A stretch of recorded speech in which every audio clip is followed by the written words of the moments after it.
सिंह और आप देख रहे हैं तेजस भारत। संसद का मानसून सत्र चल रहा है। सरकार नए नए बिल पास कराने की तैयारी में है, लेकिन विपक्ष ने सरकार के सामने ऐसी शर्त रख दी है जिसके सत्ता पक्ष की पूरी रणनीति को मुश्किल में डाल दिया है। विपक्ष का साफ कहना है कि पहले गृह मंत्री अमित शाह सदन में आए, सवालों का जवाब दें, उसके बाद ही दूसरे कामकाज पर चर्चा होगी। और अब सरकार की तरफ से कहा जा रहा है कि गृह मंत्री सदन में आएंगे और जवाब देंगे। लेकिन सवाल यही है कि अगर अमित शाह को सदन में आकर जवाब देना ही था तो इतने दिनों तक सदन से गायब क्यों थे? आखिर 21 जुलाई से उठ रहे सवालों का जवाब उसी वक्त क्यों नहीं दिख गया? क्यों विपक्ष को लगातार नारे लगाने पड़े थे? क्यों संसद परिसर में अमित शाह जवाब दो के पोस्टर दिखाई दिए? और सबसे बड़ा सवाल, छात्रों पर हुई पुलिस कार्यवाही की जिम्मेदारी आखिर किसकी है? विपक्ष लगातार आरोप लगा रहा है कि छात्रों के प्रदर्शन के दौरान पुलिस कार्यवाही और पैलेट गन के इस्तेमाल को लेकर गृह मंत्रालय को जवाब देना चाहिए। कांग्रेस नेता राहुल गांधी ने भी इसी मुद्दे पर गृह मंत्री अमित शाह को घेरा है।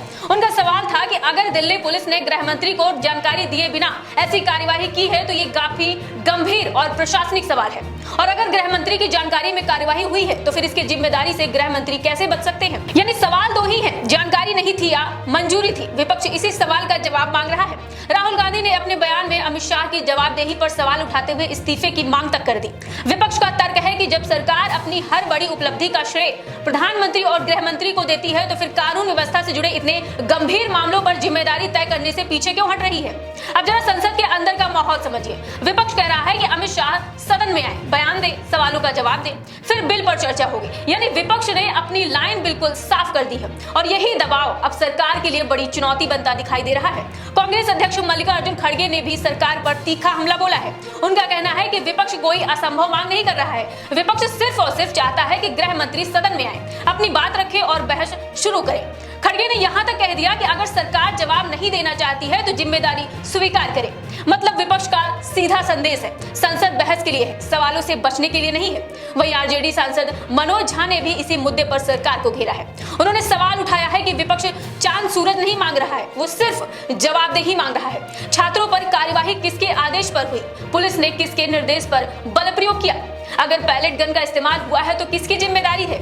विपक्ष इन्हीं सवालों का जवाब मांग रहा है। और अब संसद परिसर का नजारा भी देखिए। इंडिया गठबंधन के सांसदों हाथों में पोस्टर लेकर प्रदर्शन कर रहे हैं, नारे लगा रहे हैं, अमित शाह सदन में आओ, सदन में आकर जवाब दो, जवाब देना होगा। यही विपक्ष ने इस मुद्दे को सिर्फ संसद के अंदर नहीं बल्कि संसद परिसर के बाहर भी बड़ा राजनीतिक मुद्दा बना दिया है। अब असली सवाल यह है कि क्या यह दबाव काम आएगा? क्योंकि सरकार की तरफ से संकेत दिया जा रहा है कि अमित शाह सदन में आकर जवाब दे सकते हैं। अगर ऐसा होता है तो विपक्ष इसे अपनी रणनीतिक जीत बताएगा। और सरकार के सामने दूसरी मुश्किल ये भी होती है कि अगर गृह मंत्री सदन में आते हैं और उन्हें विपक्ष के सीधे सवालों का सामना करना पड़ेगा, लेकिन अगर नहीं आते हैं तो विपक्ष का ये सवाल और ज्यादा जोर उठाएगा कि आखिर सरकार जवाब देने से क्यों बच रही है।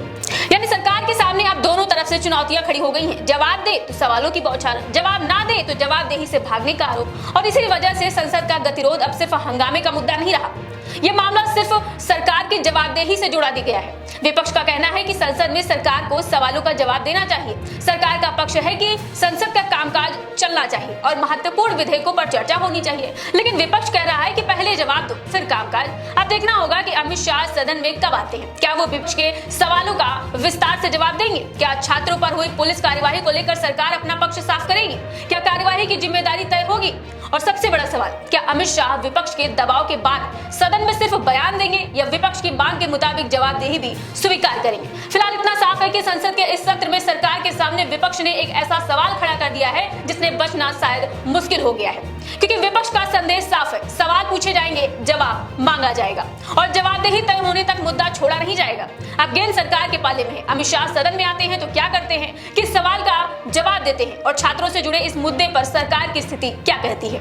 यही आने वाले दिनों में संसद की राजनीति की सबसे बड़ी कहानी होगी। फिलहाल सवाल वही है, अमित शाह सदन में आइए, सवालों का सामना कीजिए और देश को बताइए आखिर छात्रों पर हुई कार्यवाही की जिम्मेदारी किसकी है। अपनी राय हमें कमेंट बॉक्स में जरूर बताएं। चैनल को सब्सक्राइब करें, वीडियो को लाइक करें और ज्यादा से ज्यादा शेयर करें।